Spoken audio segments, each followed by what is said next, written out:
gaining your dominance over people and, just being aggressive, blah, blah.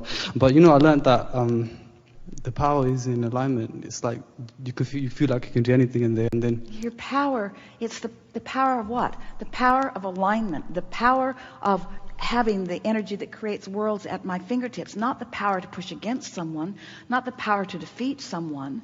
That depletes your power. It's the power of alignment is the only power that exists, you see. It's so funny when I see, when I walk around sometimes at work, yeah, I'm kind of feeling happy a bit. And like when you see people, they're on to work and they're looking all depressed and confused, and it just makes me laugh. So well, there's a lot of variety. Well, you and we wish for them alignment. Yeah. You and we wish for them joyful moments. Abraham, but like I said to you, like I was talking to you about before, do you know that when I said I want something and I can't get it, and right? I want something and I haven't figured out the path to it yet. It seems natural to have, everyone just seems to this thing I want. It's so natural for some people to get, whereas some people they're arguing about the limitations. And we really like the way you turned those words around right in the middle of the sentence. You're doing exactly what we're teaching. You diffused the resistance right there in the middle of that sentence. Did I? You did.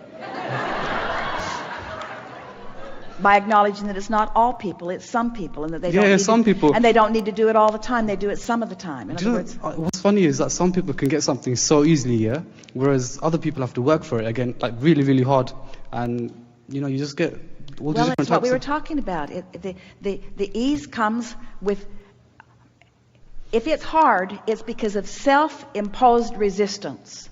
Now, many would say, but Abraham, I feel like I learned my resistance from others, and we talked about that. We said it would be easier if you were born into a situation where people had already figured out how to align with who they are and utilize the power that creates worlds. But there's way more benefit to exploring on your own and defining who you are and what you want, and then coming into alignment, you see.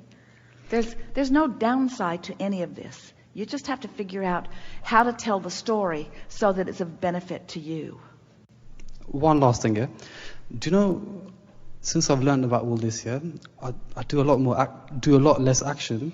Before I used to put a lot of effort in, really a lot of effort. But what it seems to be is that, my friends and my family, they sort of they're sort of moving away from me, you know what I mean? Because, I don't know, well, the thing is, I seem to be feeling better and better. But let us tell you, there are two things that we want to say about that. If you are critical of people, if you find something that you think is working for you and you feel critical of them, they'll move away from you. If you find a different vibration than they commonly hold, they'll move away from you. But you can hold people that you care about to you for as long as you want them to be there by making lists of their positive aspects every single day. Because within everyone there are aspects of them that the source within you is looking at all day, every day. The good in people. We've been saying for a long time that people will drift out of your experience. If someone's giving you a hard time and you're resisting the hard time they're giving you, they'll stick to you like glue. But if you begin ignoring them and find something else to focus upon, they lose interest in you. But the people that you really care about that are drifting away, they don't have to drift away, because you have the ability to activate within yourself. One mother said to us one day, she was talking about her son, and she said, she talked for quite a while. And when we gave her the answer, much of which you've heard today, it's the answer we give all day, every day. She said, well, Abraham, won't my son feel forsaken? If I withdraw my attention from the negative experiences that he's living, won't he feel like I have forgotten about him? And we said, no one feels forsaken or forgotten when you are keeping active within yourself the love you feel for them and the appreciation you have for them about this and this and this and this and this, you see.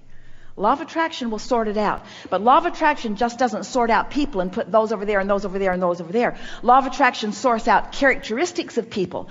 Law of attraction sorts out comments that people make. Law of attraction has the ability to bring to you a person who gives you the best thing that they've got to give in the moment that they rendezvous with you. You could meet a mass murderer on the street and like him. Oh, you didn't like that. Provided you don't know he's a mass murderer, provided you haven't used something about him as your reason to disconnect yourself from source, you could attract the very best of every situation once you understand this. Do you know, like, when you said that just now, you're actually right, because do you know some people, they can seem really like violent or very like angry, like not good people, but when you talk to them in person, you actually find out they're quite, good. Yeah, everyone has bad days. Even mass murderers. We know you don't want to hear that, but we want you to hear the basis of it. No one parlays their life into something that outrageous who hasn't experienced plenty of abuse from others who are in most cases touting goodness as their excuse. I really love law of attraction because now I'm starting to see how like real it is. It's sort of like becoming obvious, like you're thinking about something and then you turn the television on and then it's right there in front of the television and then you're like, oh crap, it's right there, and then because you were inspired to the action, you were inspired to the timing. It's like it's crazy. Seriously, it's crazy because sometimes I get so happy, then it's like one time some guy, he started talking about MTV and then I saw some girl in an MTV shirt and then I was like, yes, it works. Well, it's good. Constant acknowledgement of the rendezvous that law of attraction is providing for you is a wonderful thing because it lets you know something that really matters, that law of attraction abounds. But then constant awareness of good things coming to you and making the conscious correlation between the effort that you made at meditating, the softening of your vibration, remembering that you've been working on that, and then seeing the evidential actualization. Nothing is better. That's how people begin feeling worthy, is when you show yourself that you can be or do or have anything that you choose, and that source is in on it with you, not just rooting for your success but reveling in it every step along the way.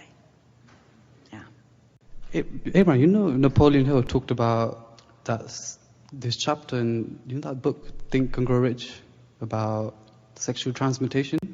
Sex transmutation. Yeah. Does that mean if you avoid, if you... Here's what he meant about that. He took a subject that he thought most people knew about and attempted to explain that when you want something, really want something, and you are in a place of non-resistance, that thing you want can be. In other words, against all odds, that when you want it and you are not out of alignment with it. And so that's a subject where not all people, but most people give their undivided attention to the experience.